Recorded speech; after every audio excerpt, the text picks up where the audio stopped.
नमस्कार दोस्तों, स्वागत है आपके अपने चैनल द वास्तु डिवाइन में। दोस्तों, होली आपके जीवन में उन्नति लाए, तरक्की लाए, आपकी कामनाएं पूरी हो, यही मैं महादेव जी से प्रार्थना करता हूं। देखिए, बहुत सारी कंफ्यूजन आ रही है कि जो होली है वो 13 तारीख को है, 14 को है, और काफी सारे लोग तो यह कह रहे हैं कि 15 तारीख को है। तो होली किस दिन है? होली का दहन का मुहूर्त क्या होगा? क्योंकि एक तो यहां पर बातचीत चल रही है कि इस दिन आपके भद्रा भी लग रही है ना? अब भद्रा काल में किसी भी तरीके का कोई शुभ कार्य तो किया नहीं जाता, और जो होली का दहन है वह तो भद्रा काल में किया ही नहीं जा सकता। तो किस दिन होली का दहन होगा? होली का दहन के समय करने वाले कौन कौन से उपाय होंगे? होली हमें कब मनानी है? और होली के सबसे अचक उपाय कौन से हैं? आज की इस वीडियो में जानेंगे, पूज्य गुरुजी की कथा से सुन करके और समझ करके सभी उपायों को और पूरी जानकारी को बहुत अच्छे से आपको बताऊंगा।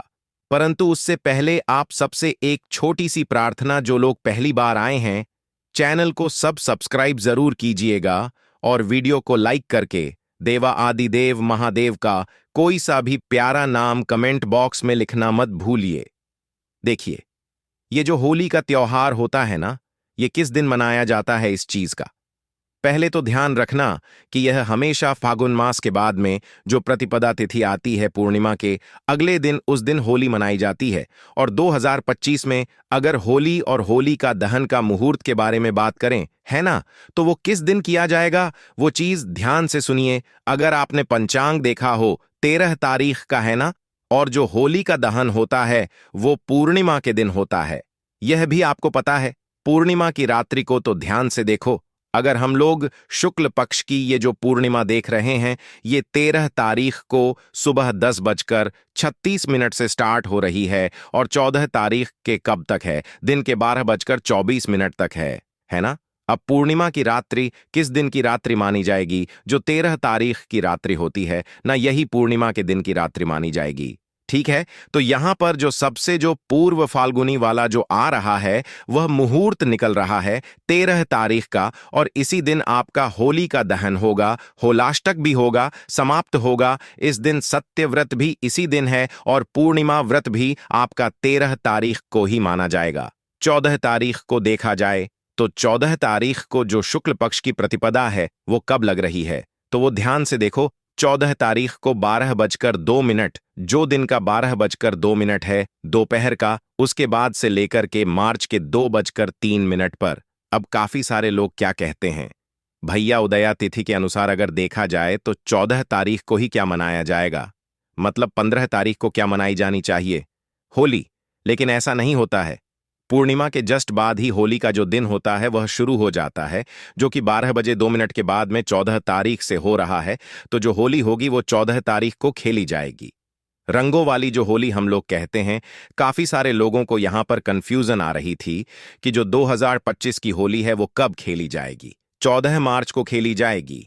कैसे? वैदिक पंचांग के अनुसार फाल्गुनी पूर्णिमा जो है वो 13 मार्च सुबह 10:35 से शुरू होगी और 14 मार्च दोपहर 12:02 पर समाप्त होगी। और उदया तिथि के कारण 14 जो होगी, 14 मार्च को होली का त्योहार मनाया जाएगा। अब होली का दहन के बारे में बात कर लेते हैं कि जो होली का दहन है उस दिन भद्रा भी लग रही है। अब 2025 में भद्रा कैसे लग रही है, किस समय पर लग रही है?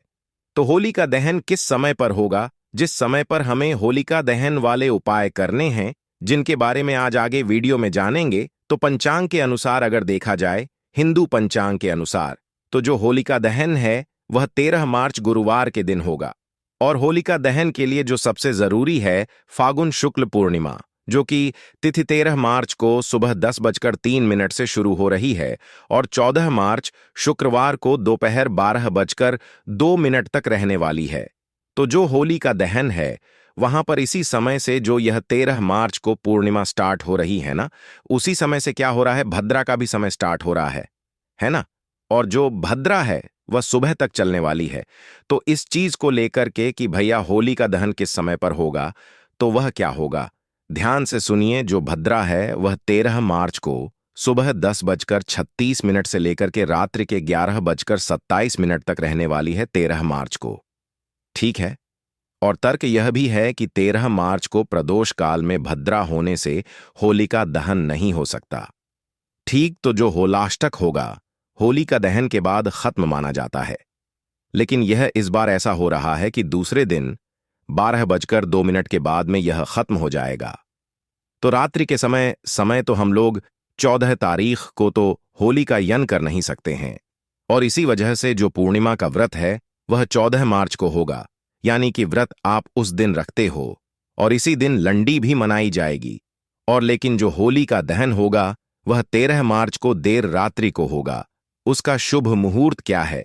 जैसे ही भद्रा खत्म होगी 11:02 पर, उसके बाद से 11:26 से लेकर के रात्रि के 12:30 तक होली का दहन का प्रारंभ होगा। तो यह पूरी जानकारी थी जिसके बारे में आपको बताना था। टोटल मिलाकर करके केवल इतना सा अपने पास में समय बचता है।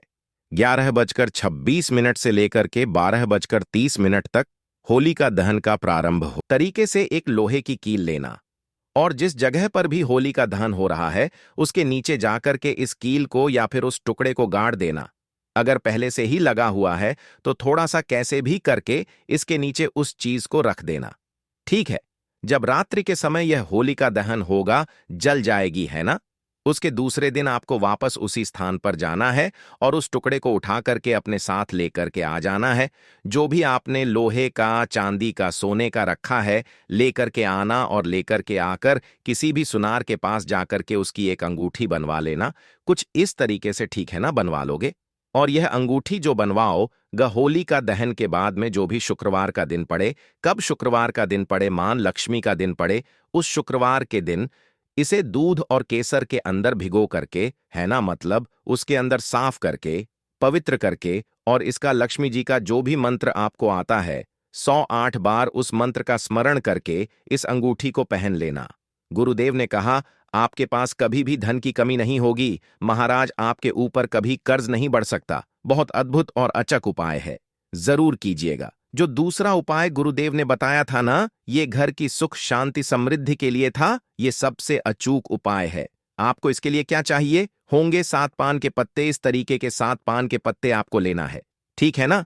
और इन 7 पान के पत्तों को लेकर के जाना है जिस स्थान पर भी होली का दहन हो रहा है, ठीक है? अब होली का दहन तो वहां पर हो रहा है, आपको करना क्या है? इस होली का दहन जैसे ही हो जाए, इसकी आपको 7 परिक्रमा करनी है।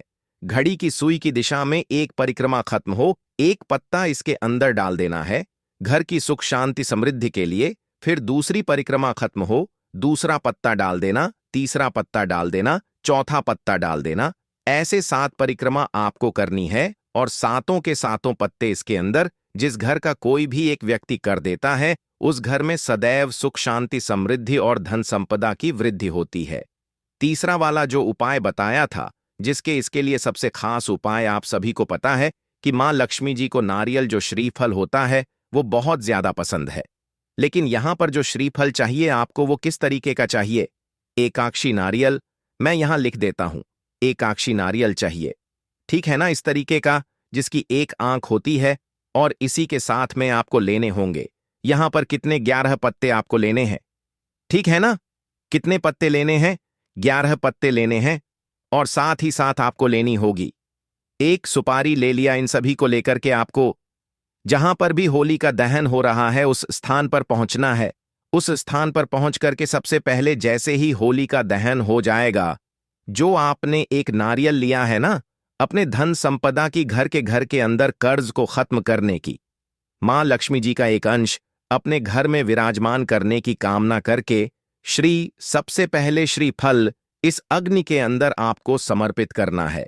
समर्पित कर देने के पश्चात जो आपने 11 पान के पत्ते लिए हैं उसी के ऊपर एक इस तरीके से क्या करना है, एक सुपारी का टुकड़ा रख करके इस अग्नि की 11 परिक्रमा करके, कितनी? 11 परिक्रमा करके किसी भी बेलपत्र पेड़ के नीचे इसे रख करके आ जाना। मां लक्ष्मी का एक अंश सदैव आपके घर में विराजित रहेगा। पूज्य गुरु जी का बहुत अद्भुत और रचक उपाय है, जरूर कीजिएगा। और यह चौथे नंबर का तो उपाय करना मत भूलिए। अगर आपका कोई व्यापार है, न कोई दुकान है, कोई फैक्ट्री है, आप चाहते हो कि यह बहुत ऊंचाई तक जाए, उन्नति तक जाए, तरक्की तक जाए, पैसा ही पैसा आपके घर में हो, कभी भी कर्ज ना पड़े। होलिका दहन का यह सबसे अचूक उपाय करना मत भूलना। एक लाल कपड़ा लेना है, ठीक है ना? इस तरीके से लाल कपड़ा लेना, और जो होलिका दहन जिस दिन हो जाए उसके दूसरे दिन आपको करना क्या है, यहां से थोड़ी सी जो राख होती है ना, इस राख को लेकर के आना है। होलिका दहन की राख, ठीक है ना, वो लेकर के आना, और उसे आपको इस लाल कपड़े के अंदर उस राख को रख देना है। रख दोगे, ये रख दिया आपने। अब इसी के साथ में आपको 3 चीजें और चाहिए। क्या क्या चाहिए, ध्यान से सुनना। सबसे पहले एक चाहिए होगा लक्ष्मी यंत्र, जो ये श्री यंत्र होता है। लक्ष्मी यंत्र जिसके नीचे ये लक्ष्मी जी का जो मंत्र अगर आपको नहीं आता है तो ये यहां पर लिखा हुआ रहता है, ठीक है ना? ओम श्रीम ह्रीम श्रीम कमले कमला लय प्रसीद प्रसिद्ध श्रीम ह्रीम ओम महालक्ष्मी नमः। ठीक है? इस मंत्र का ये जो यंत्र है, इसे लेना एक चांदी का सिक्का और 7 पीली कोड़ियांकुलम आपको इसी वाली पोटली के अंदर रख देना है। रख दोगे, 7 कड़ियां भी आपने रख दी है। अब इसे पोटली बना करके, और इस पोटली को आपको होली के दिन, किस दिन, होली के दिन आपके घर में जहां पर भी धन रखने का स्थान है, या फिर आपका कोई व्यापार है, व्यापार में कोई गल्ला है, दुकान है, उस स्थान पर इस पोटली को रख देना पूरे 1 साल के लिए। और उसके बाद में देखिएगा कि आपकी कितनी तरक्की होती है। पूज्य गुरुजी का बहुत अद्भुत और अचक उपाय है, जरूर कीजिएगा। और ये 5वें नंबर का उपाय तो आपको करना ही करना है। ये सबसे अचूक उपाय है, क्योंकि होली का उपाय होली के दिन आपको करना है। होली का दहन के दिन नहीं, होली के दिन है ना। ये तो खीर वाला जो उपाय मैंने बताया था, आपको अपने घर में केसर वाली खीर बनानी है, किसी केसर वाली खीर बनानी है। अब इस खीर के आपको 3 टुकड़े करने हैं। कैसे? 1 2 3 बराबर बराबर 3 टुकड़े करना, पहला, दूसरा, तीसरा। जो पहला टुकड़ा है, इसका मतलब जो पहला भाग है, इस एक भाग को आपको देना है किसी भी कुंवारी कन्या को अपनी कामना कहते हुए, ठीक है ना? जो दूसरा वाला भाग है, वह आपको किसी भी ब्राह्मण जन को दान कर देना है। तो अगर आपको वीडियो अच्छा लगा हो तो वीडियो को लाइक और चैनल को सब्सक्राइब जरूर करें।